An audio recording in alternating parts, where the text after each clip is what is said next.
2014, un roi, président, docteur, joueur de chant, il nous fout en l'air une Coupe du Monde.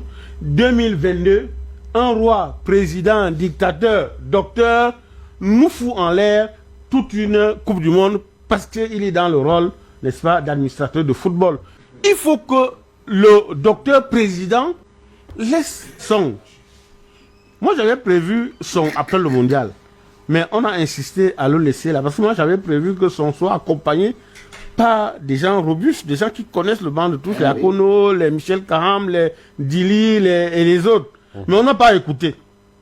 Quand vous voyez le coaching du premier match, vous avez le sentiment que le roi, dictateur, président, docteur a dit quelque chose. Que Rigobert Song parle avec le docteur président. Est-ce que tu m'as nommé coach par pitié ou alors tu m'as nommé coach pour que j'exerce le boulot que je connais? Bon, parce que, ça encore, il faut démontrer que c'est le docteur président qui dit que ça doit là-bas. Ça aussi, il faut démontrer. Laisse-moi m'embrouiller. Oui. Vous vous embrouillez pas, vous vous embrouillez pas. Quelqu'un a cité Paul Le Guen, mais il n'a pas dit toute la vérité. À savoir que il y a quelqu'un qui a négocié son capitanat en voyageant dans le même avion avec Paul Le Guen. Vous n'avez pas oublié que c'est sous Paul Le Guen qu'on a tous les problèmes du monde du brassard. Entre Rigaud et Eto'o, même si on pense qu'ils se sont réconciliés aujourd'hui. Donc, 2010, 2014, un roi, président, docteur, joueur de chant, il nous fout en l'air une Coupe du Monde. 2022, un roi, président, dictateur, docteur, nous fout en l'air toute une Coupe du Monde parce qu'il est dans le rôle, n'est-ce pas, d'administrateur de football. Mais, j'ai dit, avec toutes les années que le docteur président a passé dans les vestiaires comme joueur de chant, est-ce qu'il a encore besoin d'être la star?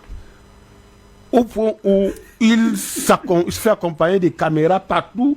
Il devient même le vendeur de l'image du Cameroun. Il y a toujours... Vous parlez toujours de ce mondial. Vous n'avez pas vu? J'ai pas vu. Pourquoi il a laissé la tanière avant le mondial? La meilleure star. Son dernier discours dans les vestiaires, on l'a. La meilleure star de l'équipe des Lions Indomptables, c'est celui qui n'est plus joueur de terrain.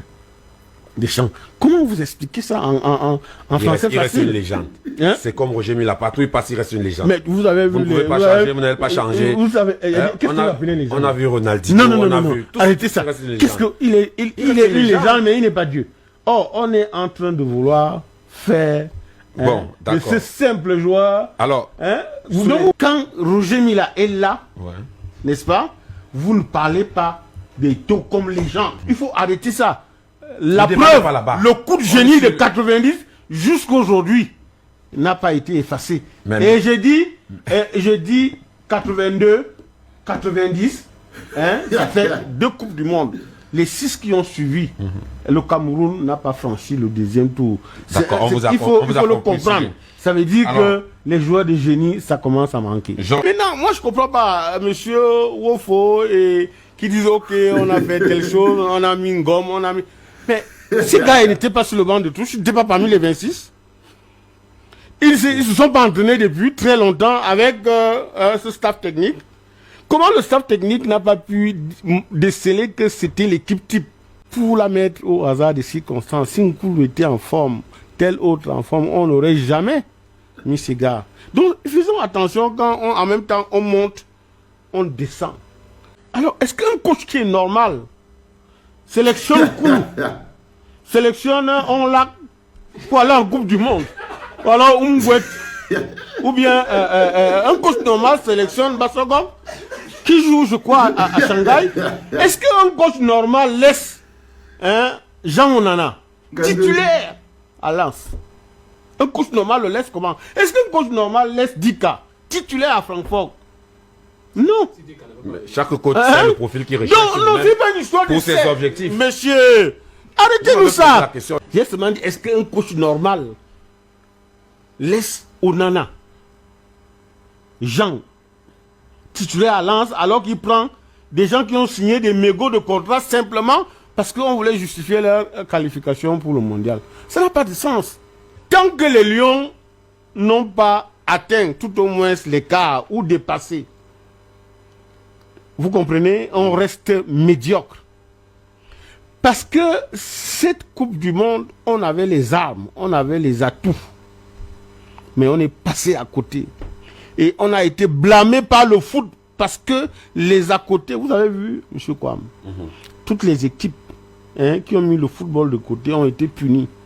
L'Allemagne avec les mœurs, la Belgique avec un certain nombre de choses compliquées, le banc de touche qui ne s'entendait pas. Le Cameroun avec l'affaire Onana, avec l'emprisonnement de Siki et la rétention des droits de la dame que vous connaissez.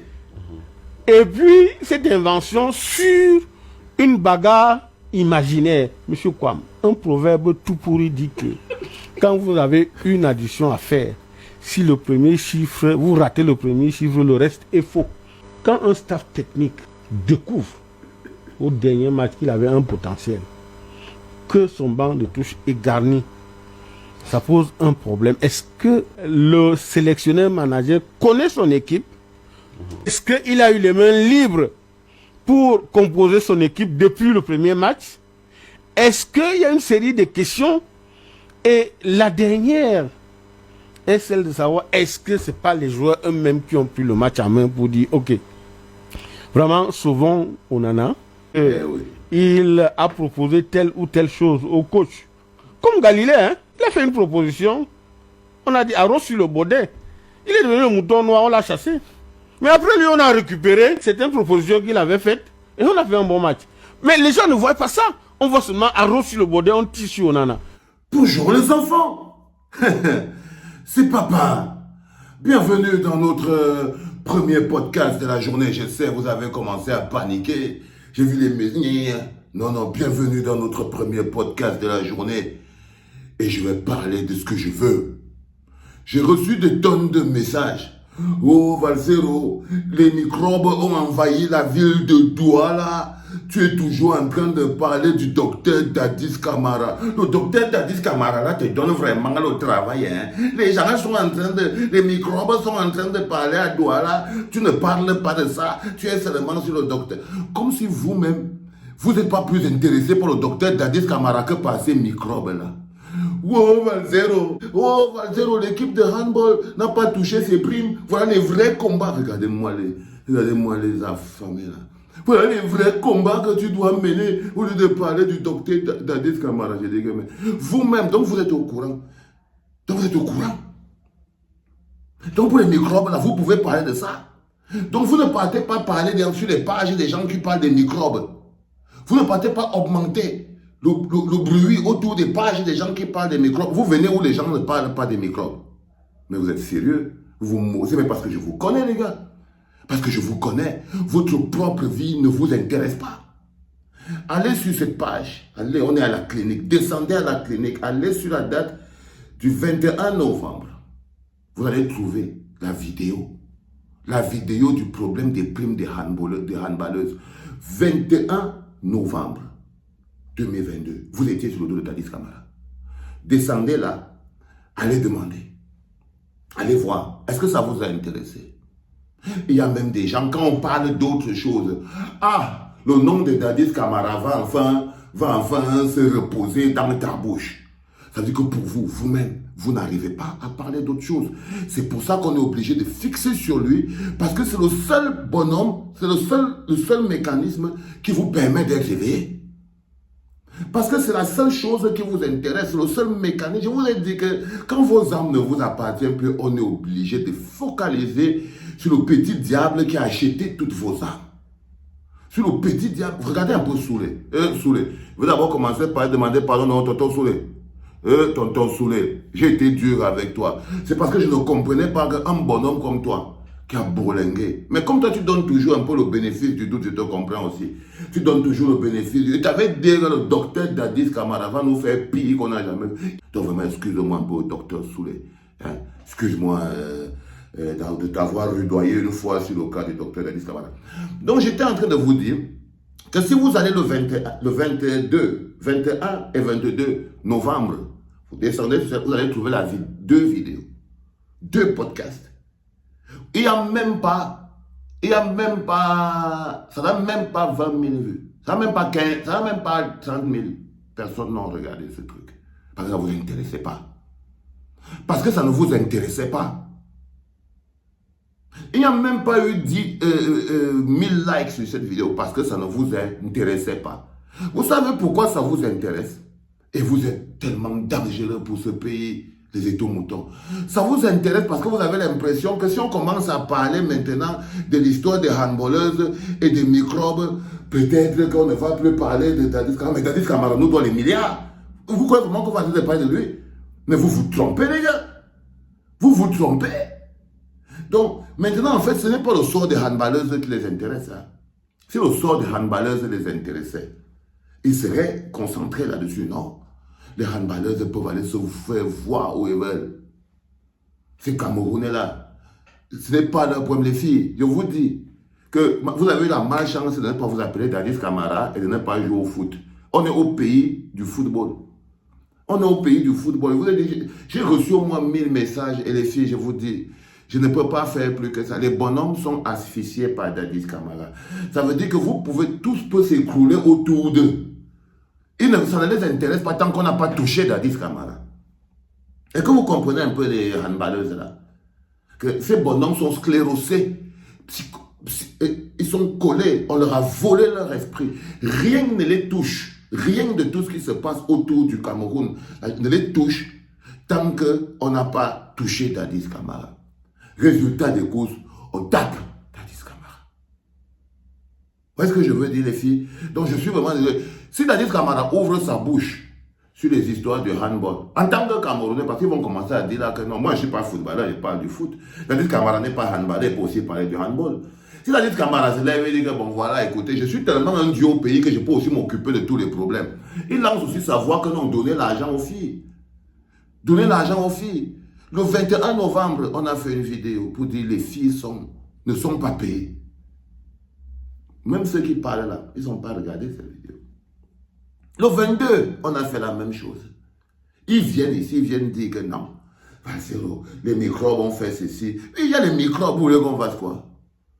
Il y a les microbes. Tant qu'on était, si on n'était pas en train de régler un problème fondamental qui les touche, parce que quand les gens n'ont plus leur âme, ils sont comme des décérébrés, c'est des petits zozozos. Ça fait zozozo dans la ville. Ils n'ont plus leur âme, ils sont totalement perturbés, c'est des armées. Vous voyez ce que je veux dire ici? Donc, je suis vraiment gêné qu'un pays comme le Cameroun, tu vois, continue de traiter les joueurs, les sportifs de cette manière. C'est-à-dire que les enfants finissent de travailler, ils finissent de se battre, ça c'est le cas des filles du handball, elles finissent de se battre, mais il y a des gens qui sont assis au ministère, qui sont en train de manger cet argent. Vous voyez ce que je veux dire? Et au milieu de toutes ces filles, j'ai repéré encore certains handballeurs, c'est les pires insulteuses de cette clinique. Et ce qui est dingue, c'est que j'ai repéré 3 ou 4 handballeuses que leurs noms sont sur au moins 10 postes concernant Dadis Camara ici. Oh, va travailler, oh, tu ne sers à rien, oh, machin, tout. Et ce sont les mêmes filles-là qui ont débarqué, venir écrire sur mon truc. Waouh, papa, il faut vraiment que tu parles le poème là. L'hôpital est comme ça. Tant que tu n'as pas à aller à l'hôpital, ça ne te concerne pas. Tu ne vois pas l'importance de l'hôpital. C'est le jour où tu dois te retrouver à l'hôpital que tu vois l'importance de l'hôpital. Les enfants, c'était mon premier podcast de la journée. On est toujours sur Dr Dadis. On ne bouge pas de là. Les microbes sont là. Les filles ne sont pas payées. Pumba est à New York. On est là. La vie est de plus en plus chère et ça ne dérange personne. La vie est belle. C'était papa.